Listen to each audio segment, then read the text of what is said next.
This is Teachers Talk Radio, and you are listening live.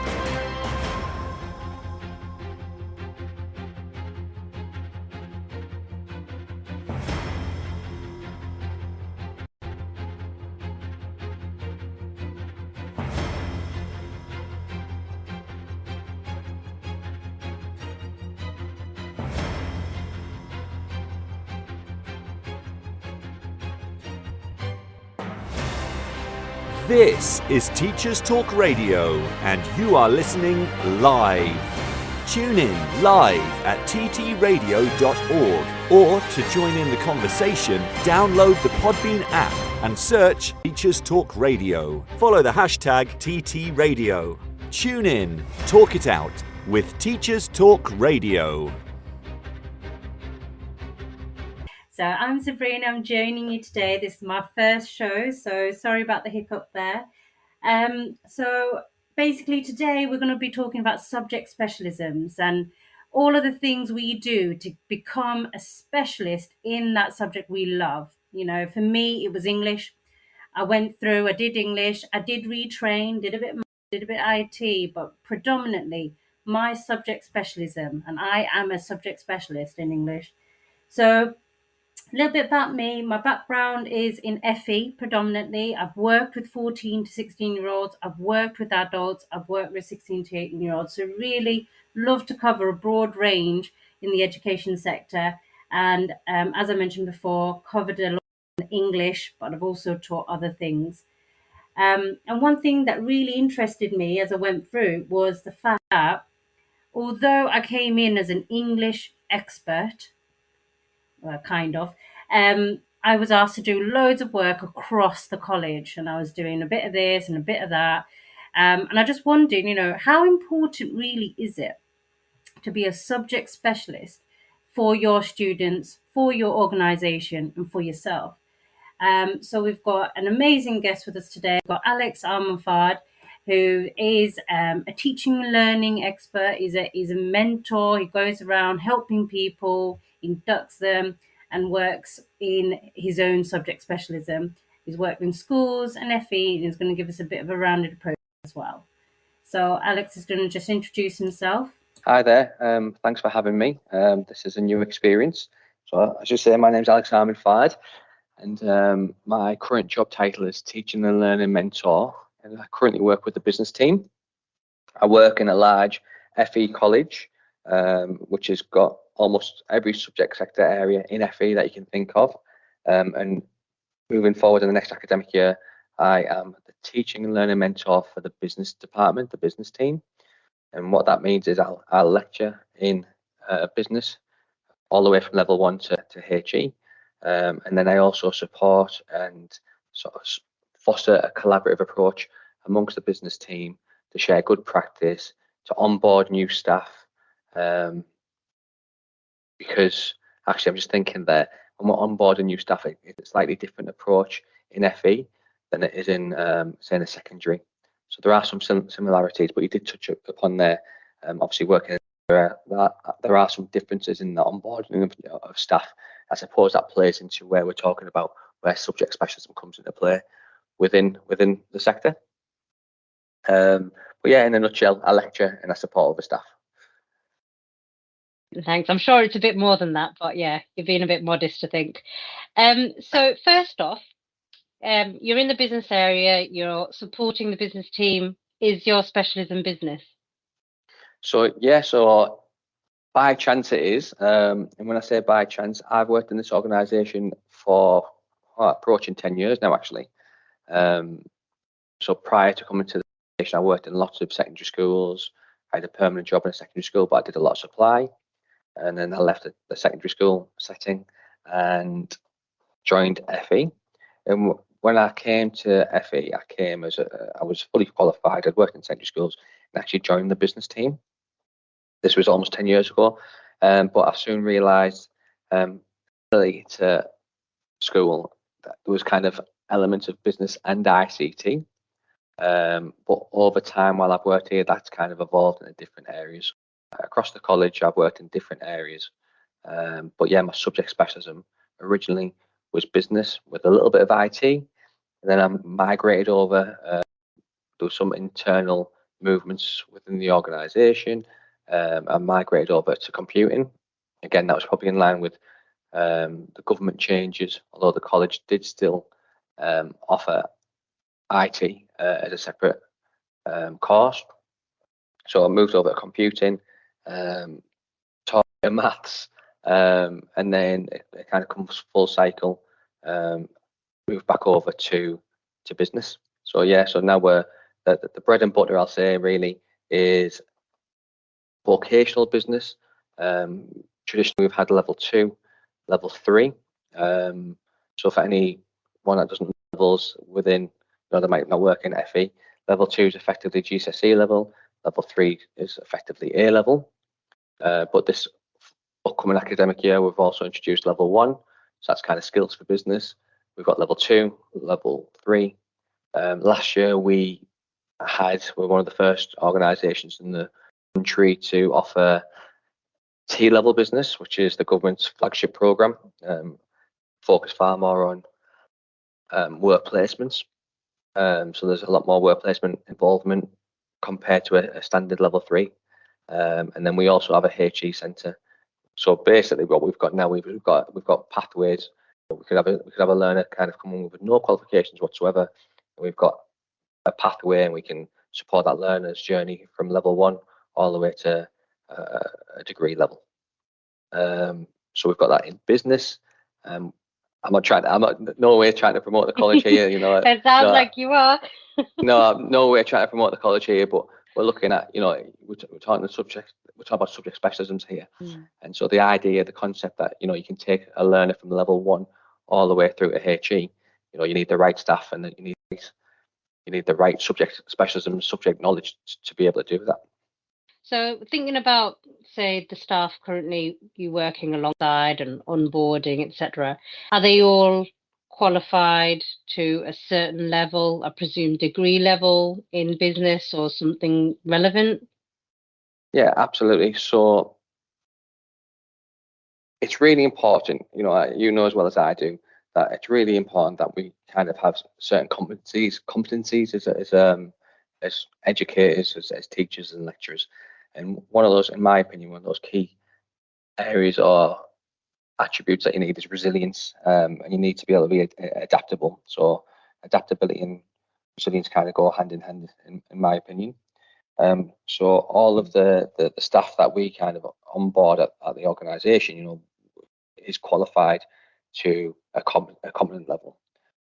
So obviously you always need to be at least one, if not multiple levels higher than what you're actually delivering. So for example, if you're teaching on a level 1 program, you're still going to be degree qualified.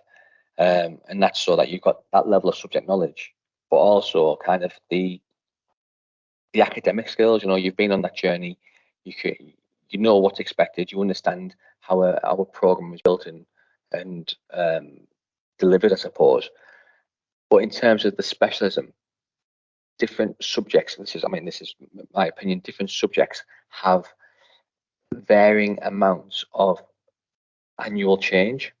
Now, what I mean by that is, and I'm by no means putting down any programs whatsoever, but if we think about kind of more traditional subjects, if we look at maths, for example, I really like maths, and I'm not too sure all your listeners do, but I do like maths, and I like the logic there. You taught maths, didn't you? Yeah, I've taught maths at the college. At the college I was personally delivering to just foundation GCSE level, so not too strenuous. Although some people do struggle with maths at that level. I suppose the national statistics, everyone's not passing GCSE maths, and that's why there's a need for it in the FE sector. But maths. It's time for a fresh start to language learning. Pearson EdXL's new student-centred French, German and Spanish 2024 GCSEs cater to the needs of all learners, regardless of their background, ability or reasoning. Rooted in learned language knowledge, their assessments are transparent and accessible, allowing all students to showcase their language skills. Through inclusive and relatable content, the new Pearson EdXL MFL GCSEs build a shared cultural capital that helps students develop an understanding of and appreciation for the wider world. Find out more at go.pearson.com/MFL GCSE 24. Again, I don't want to offend anyone, but there's very little changes in the maths curriculum. Now, obviously, there was a huge change a couple of years ago with the grade boundaries change and the introduction of a third paper. But kind of on an annual basis, there's fewer changes. Whereas if in that, say, computing, for example, or bear in mind in the FE sector, we're constantly trying to develop the learners' knowledge, skills, and behaviours to kind of go on to the next level. That might be a university, that might be a job or an apprenticeship. There are some subject areas where change is inevitable and a lot quicker. So in terms of subject knowledge, it's very challenging to ensure that every single member of your team is up to date with every single change that's happening in the world. So would you say then that we need to have subject-specific CPD for those particular areas that are constantly changing to make sure that the subject knowledge is always kind of on the cusp of what's going on out there? Absolutely, and I think the organisation I work in are very good at that. So there's an expectation on each member of the team across the organisation to be on top of their CPD. So we use a system where we have kind of the organisation's CPD, which the rollout changes might be governmental changes or organisational changes, but then there is an expectation that we are constantly updating our skill set. Now, years ago, we used to have a theme. It was brew your own CPD, and then it became a little bit more prescriptive, and then it's found a happy medium. But in terms of we can do online CPD, we can go to teach meets, we can teach meets, we can across February half term. What we try to do as an organisation across February half term, we aim to have a return to industry week, where let's say you're working in a motor vehicle, you're a mechanic, you might have worked lecturing for maybe let's say 5 years for argument's sake. There might have been within those 5 years, or things in workshops might have changed a little bit. So rather than, it's not taking a holiday, it's still a paid day, you would reach out to an organisation and go and see kind of what industry changes are happening so that you can bring that back into the classroom. So the idea is, you kind of went through your studies and you've got a vocational background or an academic background, but then you can keep up to date and you can bring those ideas back in. The reason being, obviously being in the FE sector, again, the implementation of T-levels, we've got learners going out to all sorts of industries, all sorts of different subject specialisms. Even within one subject sector area, let's say there was 10 students going to 10 different organizations, might all be in the same sector, but they all might do things differently, and there might be different innovations. So it's quite tricky to sort of be able to teach specific things that an individual wants. It's almost, we've got to grab a holistic view of kind of what the sector wants and equip our learners with, again, those knowledge, skills and behaviours, so that no matter which organisation they go into, they'd be well equipped to be able to move forward. I'm sure some organisations out there would like us to be almost a 1 year or a 2 year induction for their organisation, but obviously we're bound by exam boards, we're bound by sort of the bigger picture. So we have to work as an organisation, as the employees in this organisation. We have to work as closely as we can with local employers and find out what the local employer needs are, and again, building those bridges in relationships more than ever before. Really, that's what Ofsted's looking for. That's what parents and guardians are looking for, and really, it's putting the student at the heart of things, at the heart of the learning, so that we can ensure that we're delivering as best we can what they need to be able to move forward. I hope that makes sense.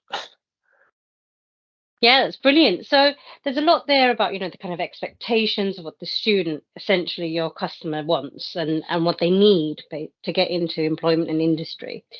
So how realistic or how feasible is it in the current market where we're really struggling to recruit those subject specialists, especially in sectors where industry tends to pay staff more than they would if they were teaching or lecturing?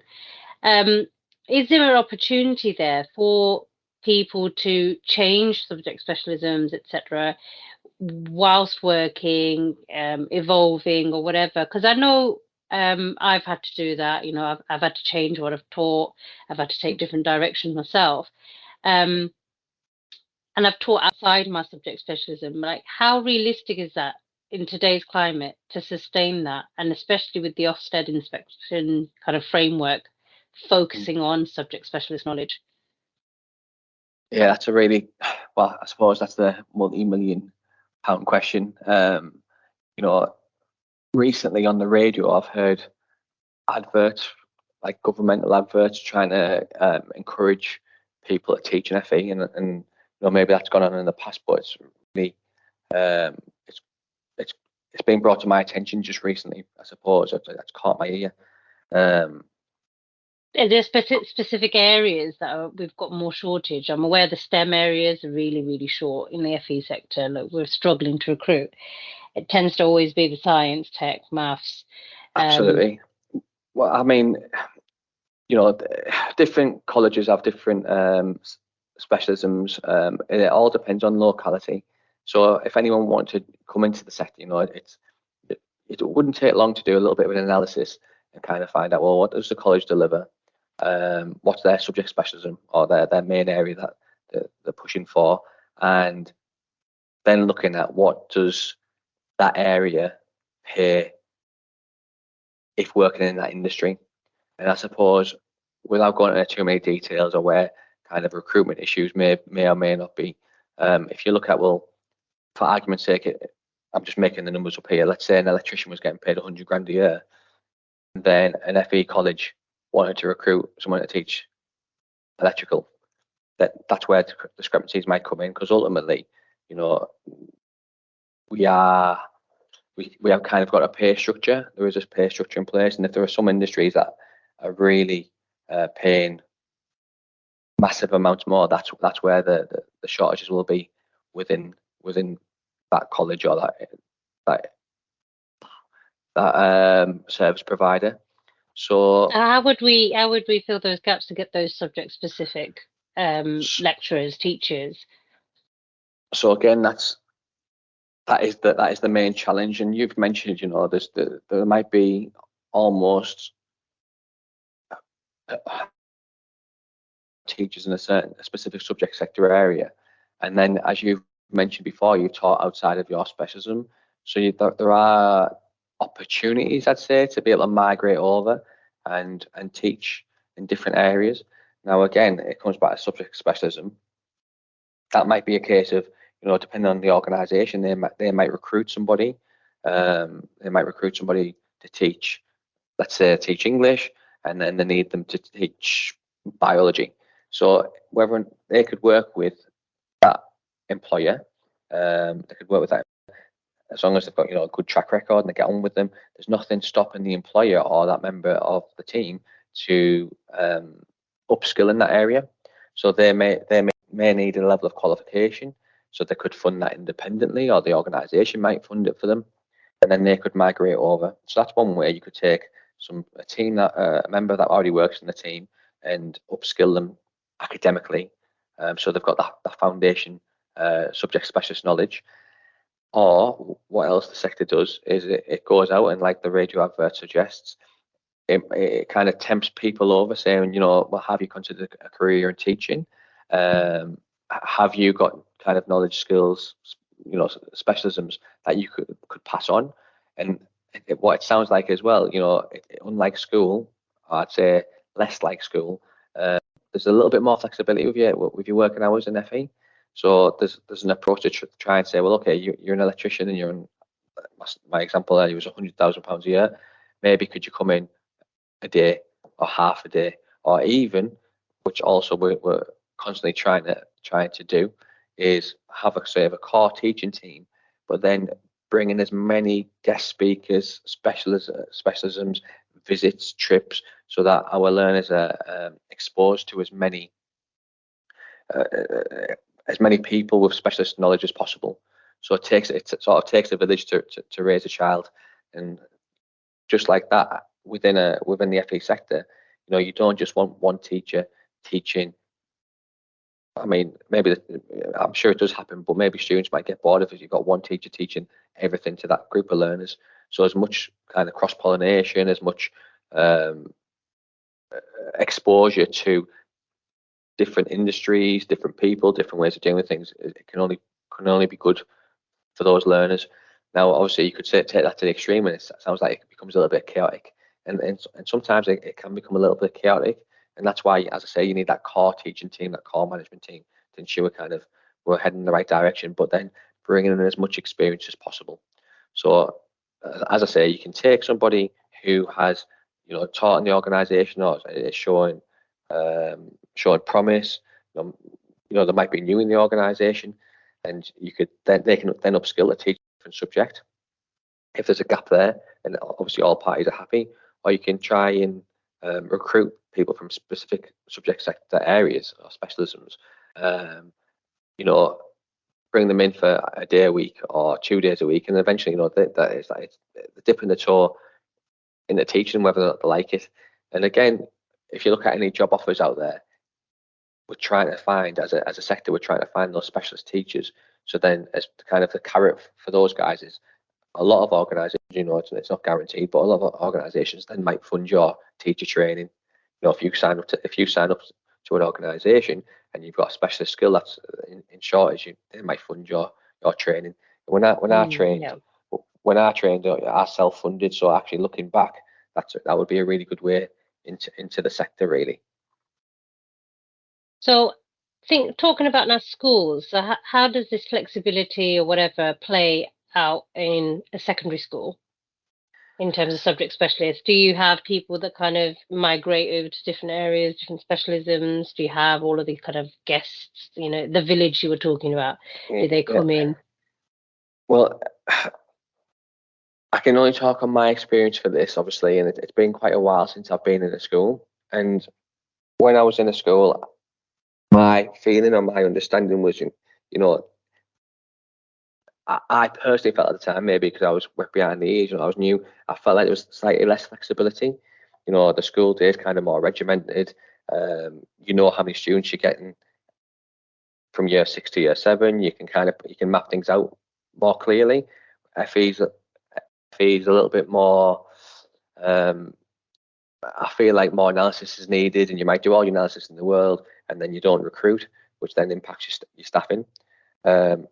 In terms of migration and retraining in school, first and foremost, school as a sector, sort of secondary schools, primary schools as a sector, typically pays more than FE. So it's almost, in my opinion, it becomes probably easier to for, but also then you get career teachers. You get career teachers, and where you get a subject and you stick with it. Now, I'm sure. I was going to say that, yeah. So you tend to get the longer term, the people in for the long haul in them kind of places. Yeah. Absolutely. Now, I'm sure if anyone listening, they might be thinking these guys don't know what they're talking about. You can move. You can move around.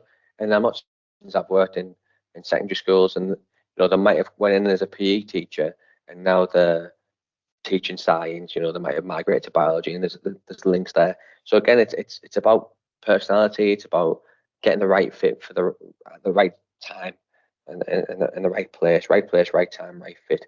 So again, it goes back to one of my opening points was about resilience and adaptability. It's not to say that in a secondary school that doesn't happen. And I know children in primary school at the minute, I know it seems to be that some of the teachers, they might be in reception and then they get allocated year 4 or whatever it may be each year. So there's still a movement within a school setting. I think would be naive to think that wouldn't be the case. But my personal opinion from my experiences, there seems to be kind of more flexibility within FE, probably due to that unpredictability of local needs or number of students coming to the college or whatever that may be. And with that uncertainty, it creates a big challenge for managers to ensure you've got the right staff in. You know, you don't want to be overstaffed, you don't want to be understaffed. So there's more flexibility there. And what we'll do as well, we do use agency. Well, we can use agencies, or we can. Agency? Do you mean like staff you hire in for the like supply teaching kind of? Yeah, almost, but you hire them in. Yeah, so sometimes again it just depends on the business need. You know, we need to get, as an organisation or any organisation, again, you need the right people, right time to be able to do that job. So I think again in FE, there's that flexibility because, you know, for example, I don't know, floristry. I'm just picking some random niche subject. Apologies if there's any florists listening. You know, how can we measure the demand for that? You know, we might aim to run a course and expect 10 learners, but then we only get one. So it becomes finally, you know, it's unviable to run it. But that doesn't mean we won't. You know, if there's a need there and we can service that need, and that will really help the local economy or the local skills shortage. So there's so many factors at play. Whereas, so if there's an unviable course such as floristry, you've got a floristry lecturer, permanent contract. Yeah. What would that floristry lecturer then do? What happen? Well, I mean, this is, you know, speculation. I wouldn't let us. Yeah. You know, hypothetically. Hypothetically, you know, it's almost, well, in a large FE college, kind of, it's almost a case of one door closes, another one opens. So again, it's having the right place, right time, right person, right skill set. If let's hypothetically, it is all hypotheticals. This, you know, maybe that course doesn't run, and the organisation decides it doesn't run. Well, actually, maybe there's a maternity cover in a different department that's perfectly suited, and that person's got the right knowledge, skills to be able to pass on to the learners. Or it could be a case of, well, actually, ideally, nobody wants to be made redundant, so it might be a case of kind of you need to upskill, and then you can go and teach on this, or you can teach on that. It's very fluid. There's no sort of definitive. There's no definitive outcome. This would definitely happen. It's all about, and it does come down to numbers, because you never know. In a FE college, you might plan for one class of 20 learners, and then all of a sudden you've got 4 learners. And then all of a sudden, as an organisation, we're looking for, we need another member of staff, or we need another room, or we need. The panic. Yeah, absolutely. Let's just grab some chairs, lock them in a room. Yeah. But you know, it comes back again. We're talking about subject specialism. As an organisation, you never want to put somebody who didn't have that foundation knowledge in front of a class. You know, that would be, you know, shocking. But again, I'll go back to it's resilience and adaptability. If that floristry teacher is an outstanding teacher and it's got all those skills and knowledge and attributes, and their pedagogical approach is outstanding, and it can be adapted and put onto another class, you wouldn't want to lose that person. So in terms of subject knowledge, and you know, I was thinking before I spoke to you, how much would I stay on topic, or how much would it end up being like that Peter Crouch podcast where they talk about the Champions League, but they end up talking about his underpants. You know, I can't talk about subject specialism without talking about it in the room. In my personal opinion, you know, it would be the use of AI. So in terms of well, in terms of subject specialism, you know, AI is this. No one really knows what it is, or you know what it will be. But in terms of sort of resource planning and creation and time management, you know, I remember spending hours on my PGC, hours making all sorts of starters and resources and word searches. And now, you know, it can be done a lot quicker, a lot faster. It's not perfect. It doesn't have to be perfect. It has to be better than people. You know, creating resources. So if I feel, you know, I feel like I've got a strong knowledge of business and sort of computing, but you know, I haven't taught computing for a couple of years now, so it's almost out of date. So where AI comes in, you know, if I need to create a resource or I need to look at something up, as much as learners are trying to use AI, teachers can be using it as well. And that's not to say subject specialism isn't important, but in terms of upskilling and updating, I think somebody using AI will be in a more powerful position than somebody not using it. So I feel like it's almost like it's another tool, isn't it? It's almost the dawn of, well, hypothetical, or like in a scenario, I suppose, comparing it to Google. So one teacher is just using books to produce resources, and one person using books and Google. It's pretty. I mean, the Google teacher will probably find more resources quicker. And I think it's just the same. I think it's almost an evolution. Well, yeah, by all means use books, because I think that's one resource that is really underutilized. I almost feel like students, definitely, maybe some staff, are so used to going on Google and search engines. And I think that would happen with AI when we've got specialist books out there. Any sort of topic, anyone that's done the degree, rather than trying to find an obscure web page, you can find hundreds of pages of specialist information in a book or an ebook. And that's where you get your subject knowledge from. It's almost, I don't want to go too deep or too crazy with AI, but I've spoken to my colleagues about this and posed the question. I said, well, actually, how do we even evidence knowledge? So is it coursework based? Is it exam based? Think about any sort of organization. A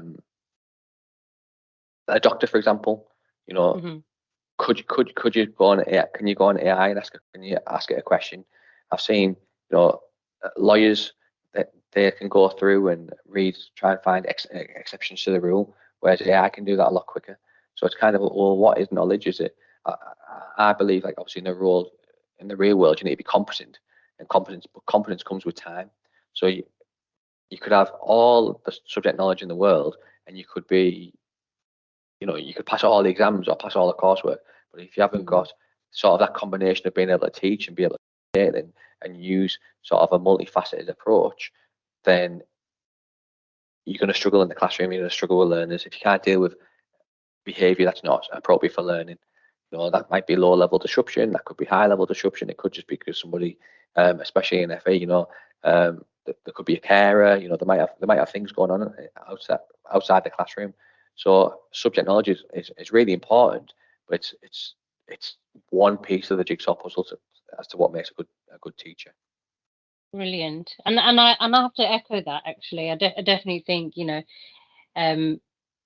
can't have one without the other in teaching, and definitely when I was supporting with teaching and learning, that's what I found. Some people came in with bags and bags of subject knowledge, and then you put them in a classroom and they literally did not know what to do.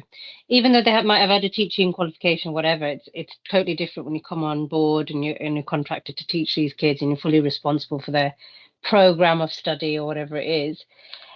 So that's kind of like what I want to move on to now, because we've talked about, we've talked about the operational aspects, recruiting subject specialists, how that kind of fares, the kind of employer and the employee as a subject specialist, and you talked about the reason why we need subject specialisms for the students, especially when they're coming from lower level and going all the way up to degree level and maintaining that. So let's talk about the kind of you've got the subject specialist, and then they're teaching. Now, how much of your subject specialism, realistically, are you using in your teaching role, say, on a day-to-day? What kind of percentage are we talking about? What are we actually doing with all of this knowledge? Now, me personally, I've obviously, my subject specialism was like yourself. I taught some maths, I taught some business, I taught some IT, I taught some teacher training. And now in my current position, I don't actually know how much of my literary masters is used in my teaching specialism. So I don't know if, again, that's personal experience. I don't know if that's like the more you're in your career, the less you kind of use your subject specialism, the more pedagogical knowledge and curriculum knowledge. I don't know. That's what I personally found. Is that something that you can relate to, or is it different subjects? Well, I think anyone listening to this It's time for a fresh start to language learning. Pearson EdXL's new student-centred French, German and Spanish 2024 GCSEs cater to the needs of all learners, regardless of their background or reason for studying. Rooted in learned language knowledge, their assessments are transparent and accessible, allowing all students to showcase their language skills. Through inclusive and relatable content, the new Pearson EdXL MFL GCSEs build a shared cultural capital that helps students develop an understanding of and appreciation for the wider world. Find out more at go.pearson.com/MFL GCSE 24. This is Teachers Talk Radio, and this is Teachers Talk Radio News.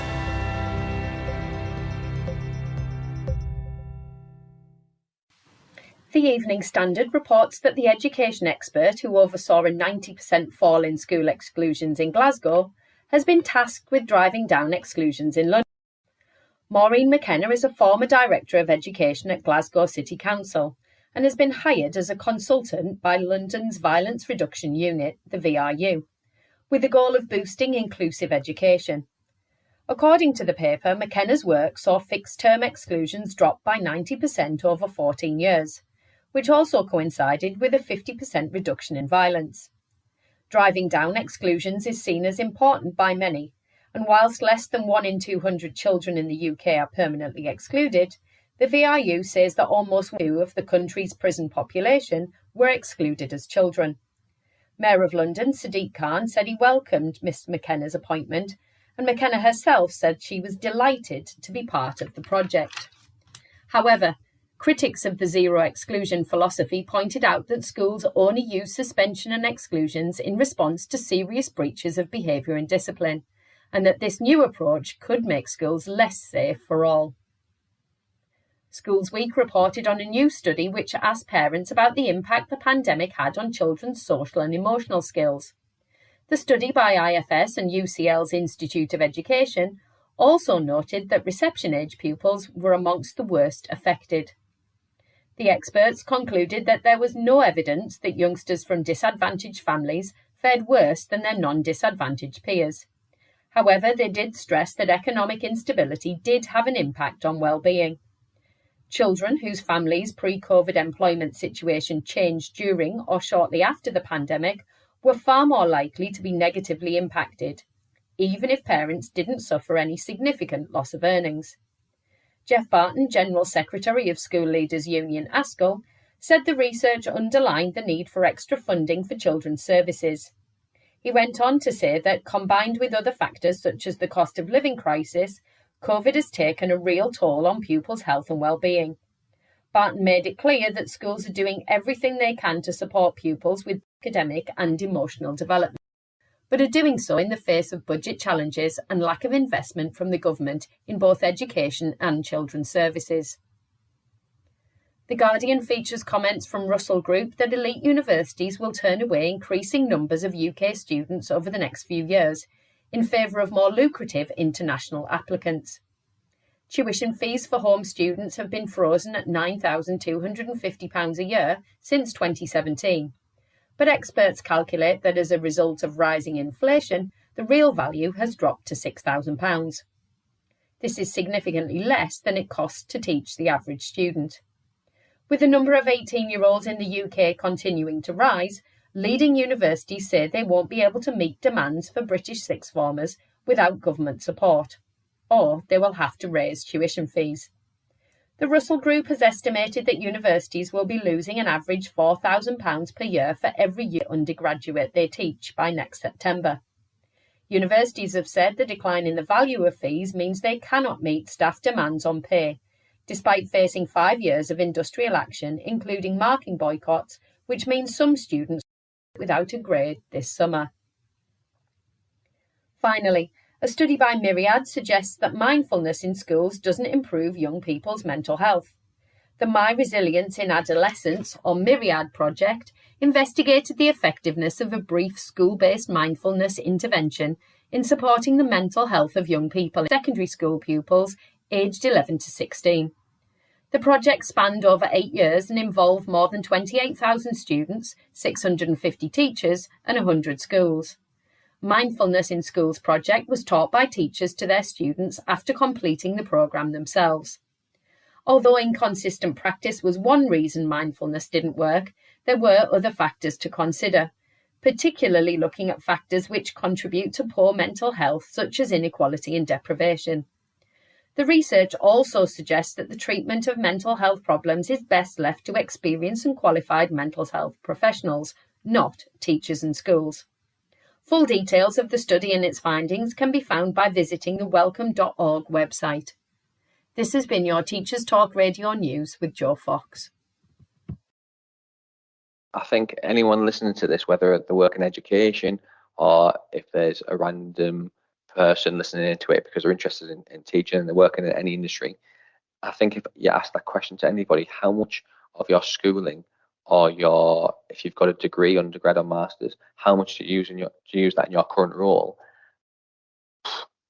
In my experience, I would assume that it wouldn't necessarily be much of it. I think, don't get me wrong, I think education is absolutely key, and I'm not speaking negatively on education. I think it's an outstanding vehicle to develop all the different knowledge, skills, and behaviours, and broaden your views on the world. But then, actually, when you step into the classroom, obviously you need you need most of it's damage control for the first. I think what I say to anyone I'm working with when I'm mentoring, especially if we've hired someone who's unqualified, we're putting them through the qualification. Anyone listening, their experience of that, of being in the classroom, is that, and being a student. And it looks easy if you've got a good teacher and everything's going all right. It looks easy, so people think, oh, that's easy. You just have to stand at the front and blah blah blah. You don't see all the work that goes in behind the scenes, the years of experience and competency that's gone into identifying a minor issue in the classroom and kind of putting out a fire before it begins. I think competency comes with time and experience. And again, you mentioned that pedagogical approach. So in terms of the subject specialism, yes, of course, it gives you a strong foundation knowledge, but depending on what subject you are delivering, especially, you kind of have to update. You have to learn new things. I did my undergrad was in business management. Then when I did my postgrads in teaching, one of the criteria for the course was we had to evidence our subject knowledge. How do we evidence our subject knowledge? It was almost a case, this is the qualification I've got. So one of the elements we had to do was kind of put a portfolio together of things that we know, which is, at the time it felt a bit bizarre, but even now it's like, well, how do you evidence that knowledge? You could just go on an ebook or go on a website and print, well, I know this, I know that, I know. Yeah, sort of what use is that? The certificate wasn't enough. Wasn't enough. But again, though, people get, I got a degree in business, but then when I first taught BTEC business, I'm talking almost 15 years ago. So BTEC business being at level 2, some of the things on that spec, I thought, I've never even heard of this before. Like, what is this? It's like, don't get me wrong, it wasn't high level stuff, but I just thought, I haven't heard that term before. I haven't heard it delivered in that way. So all of a sudden, when you're going into the classroom, in my opinion, I'm learning every day. We look at the specs, and we are bound by the specs, but that doesn't mean our teaching has to be. We don't just teach to the specification, but we kind of have to make sure we're meeting what's in there.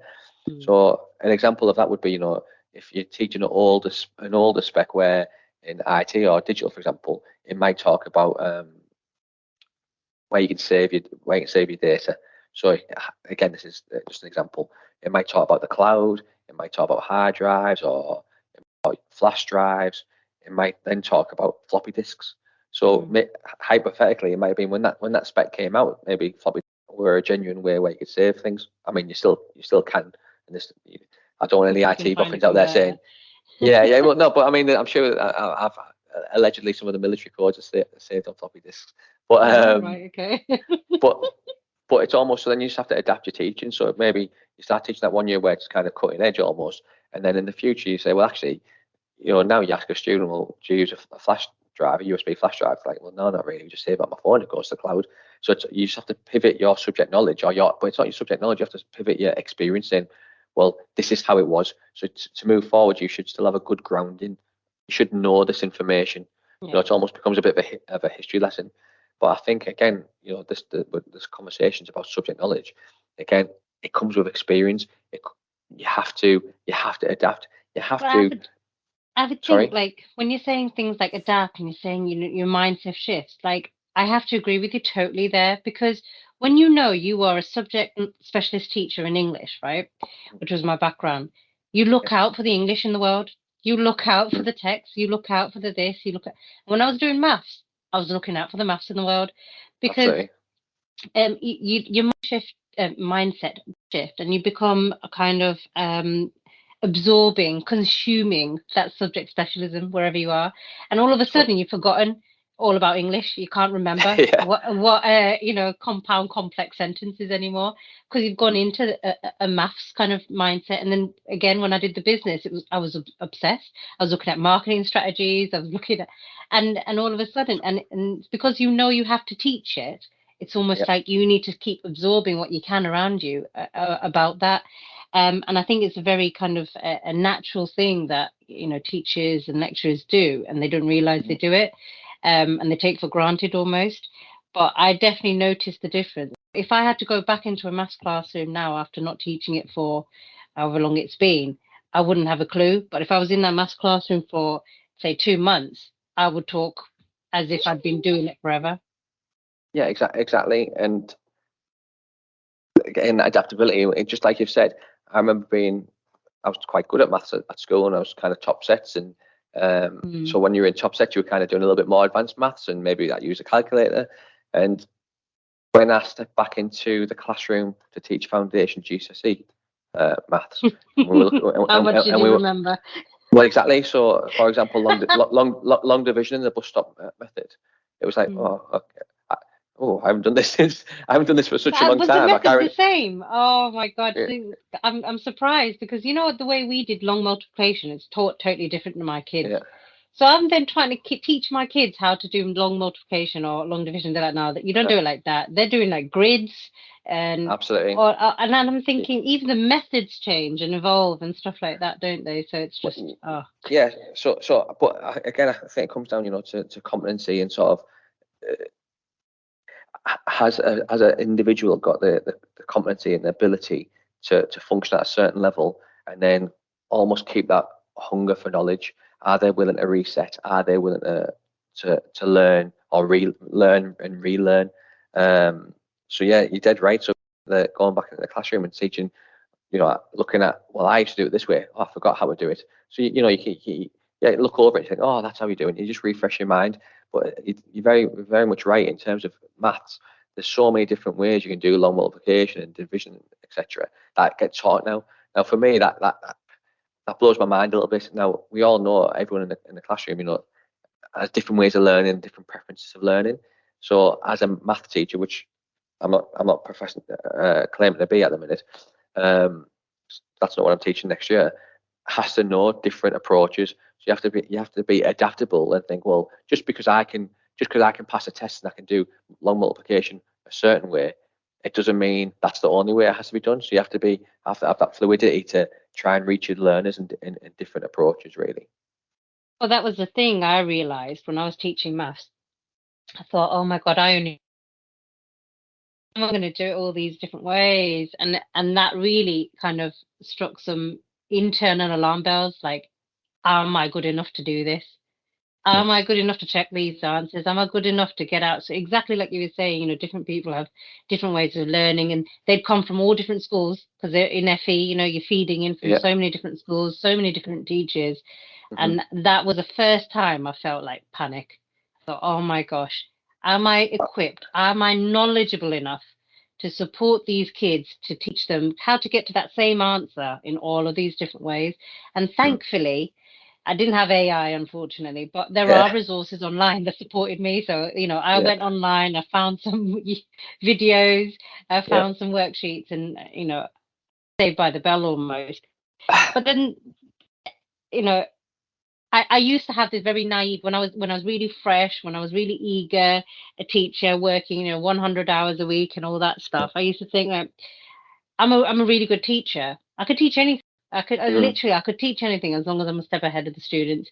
But I mhm. quickly realized how quickly you burn out, you kill yourself, and are you doing as good a service as someone who's got, you know, say maths or whatever it is on their brain 24/7 and they're such a professed expert? Definitely not. But it's a fine balance, isn't it? And do you fulfill business need and do the best you can with a good teacher that can adapt and flex, or do you say there's no one to teach you, or do you kill the expert who is 10 years experience teaching whatever and put in 1,000 overtime hours on them because there's no other teacher? And it's like, I think that's what organizations are currently trying to juggle. And I Mm. don't think there's any easy answer. But I mean, from a teaching point of view, there definitely have been some panic moments. And there's moments where I thought, "Ah, what am I doing here?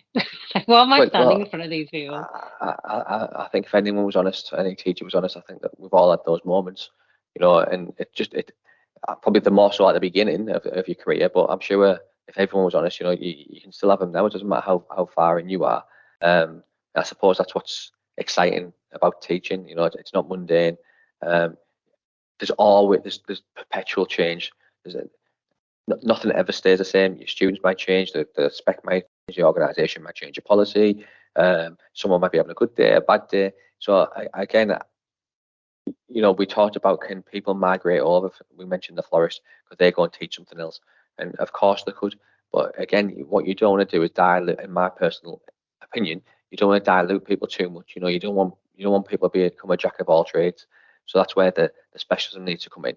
Because in my experience, the last thing that you'd want to do is think, well, okay, we don't necessarily have periods like period 1, period 2 now in FE, but you don't want to think, oh well, in the morning I'm teaching business level 1, and then on the afternoon I'm teaching uh, geography level 3, and then on Tuesday morning I'm teaching.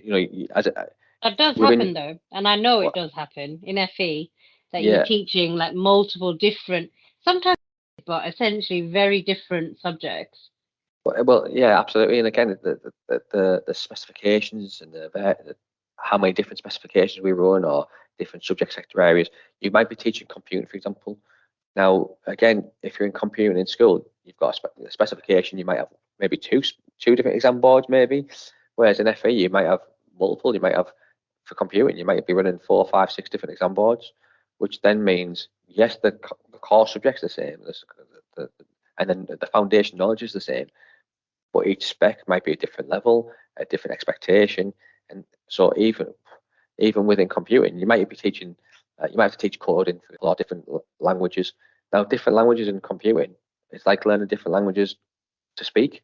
So there's so many places. That's where the specialism needs to come in. If you're going to teach Java, for example, then you probably, it'll be quite tricky just to stay one step ahead of the students with no knowledge of how it. Then go and teach somebody Japanese, and you've never taught Japanese before. So you need that, like I say, you need that core knowledge. Yeah. That core, you couldn't necessarily take that florist who's had no computing experience. They could be the best teacher in the world, but they couldn't then go and teach Java, Yeah. JavaScript, or you could.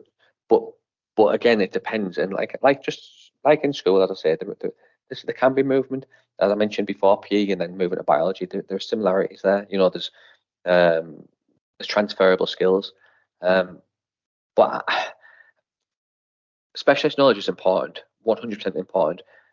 But then so is sort of the attributes to be a teacher.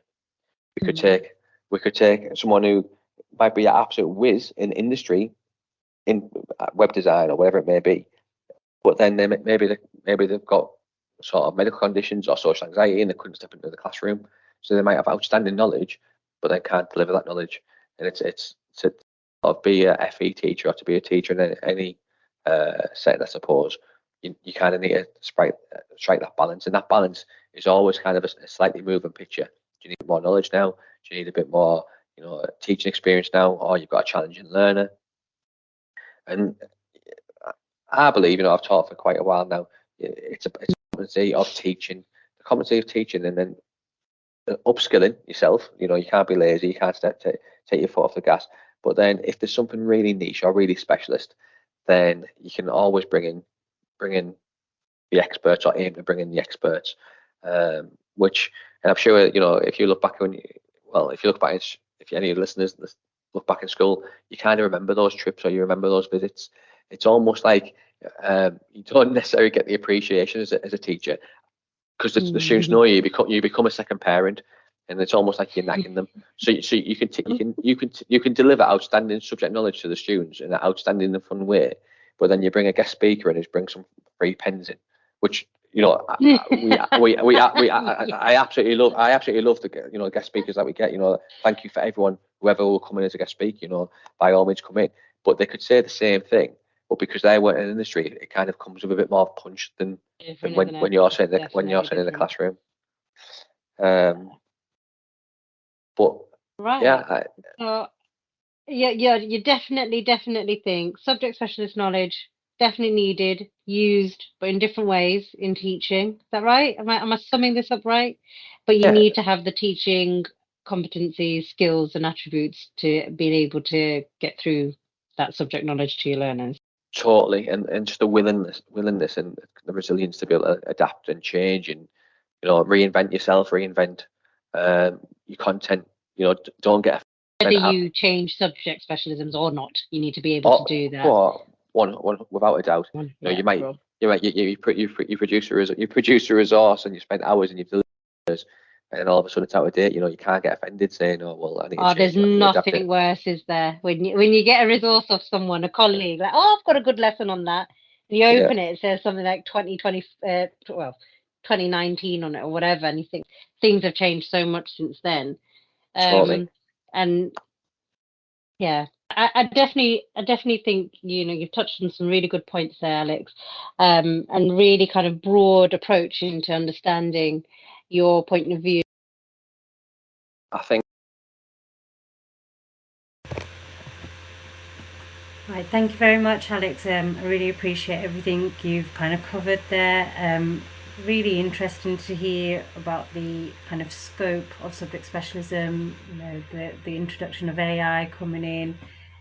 We've looked at how employers might face difficulties in getting subject specialists, but also on the plus side, how flexible it can be in FE, where you might enter with some subject specialism and then change and adapt to suit business needs, and maybe find yourself a career in something you didn't think you'd enjoy but end up loving. So subject specialism is important, but it's not, concrete. It is fluid from what I gather. And it's nice to hear so many different issues.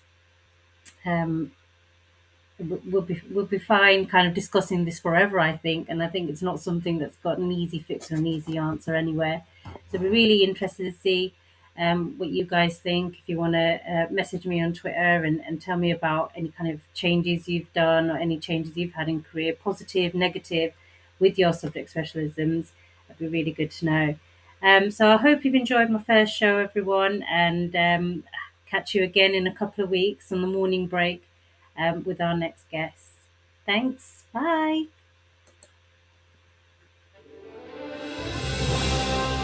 You've been listening to Teachers Talk Radio. Tune in live and listen back at ttradio.org. We look forward to hearing from you next time on Teachers Talk Radio.